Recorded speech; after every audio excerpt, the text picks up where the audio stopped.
BFM Business, Grand Paris, Caroline Brun. Jérôme Robin, vous disiez tout à l'heure, on a énormément de primo-accédants. Est-ce que vous avez le sentiment qu'il y a un vrai désarroi chez les classes moyennes à se dire, bon, maintenant l'Île-de-France, enfin Paris c'est fini, et puis on va de plus en plus loin Oui, Paris c'est fini, ça, souvent sur les gens qui n'ont pas la capacité à bénéficier d'une donation ou d'une aide familiale, il est évident que Paris intramuros, c'est difficile de se loger, puisque sur 25 ans, un foyer qui va gagner 5 000 euros par mois, on va lui prêter 290 000. Et avec 290 000 euros, Sébastien me confirmera, mais globalement, on achète un studio, quoi, dans le meilleur des cas, et pas forcément dans le meilleur des quartiers. Donc, je pense que effectivement, le primo-accédant qui veut se loger en région parisienne, il doit forcément s'éloigner.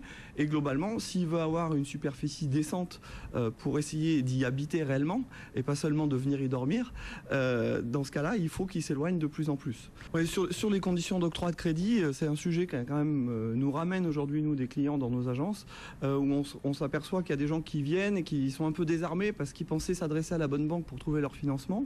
Les banques ont profondément muté sur les derniers mois, pas qu'ils veulent plus faire de crédit, mais simplement leurs conditions ont changé. Et comme ces conditions-là ne sont pas des conditions qu'ils publient ou qui sont publiques, des gens qui pensent s'adresser au bon établissement se retrouvent avec un refus, alors que pour nous, ce sont des clients complètement finançables.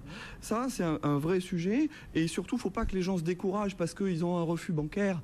Il faut au contraire, qui regardent bien leur situation, qui regardent si leur achat est pertinent, mais à partir du moment où ils ont un intermédiaire qui va pouvoir les représenter correctement, et vousfinancez.com est là pour ça, on accompagne bien les clients vers la banque qui va leur correspondre. Aujourd'hui, on trouve encore des financements à 100%, on trouve encore des financements à 110%, donc on a capacité à loger des primo-accédants. Jérôme Robin, sur ce point notamment des droits de mutation? Alors, c'est on va dire une sorte de compensation peut-être qui pourrait pallier justement à la perte du prêt à taux zéro.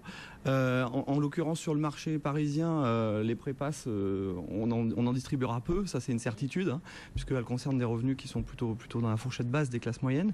Mais de toute façon, tout ce qui peut stimuler ou dynamiser la transaction immobilière d'une manière générale, c'est nécessaire. Aujourd'hui, la certitude qu'on a, c'est que les frais de notaire, ou du moins les droits de mutation au prix où ils sont, c'est vraiment quelque chose d'important dans le budget du primo-accédant et des accédants d'une manière générale, que c'est une question qui se pose quand quelqu'un arrive sur une ville et sait qu'il va y rester 2 ou 3 ans, que de la pertinence et de la rentabilité d'acheter un bien immobilier à ce moment-là. Donc c'est un bon levier. Le problème, en effet, c'est de financer la mesure. On va marquer une pause, on se retrouve dans quelques minutes, on essaiera justement de faire un peu de prospective.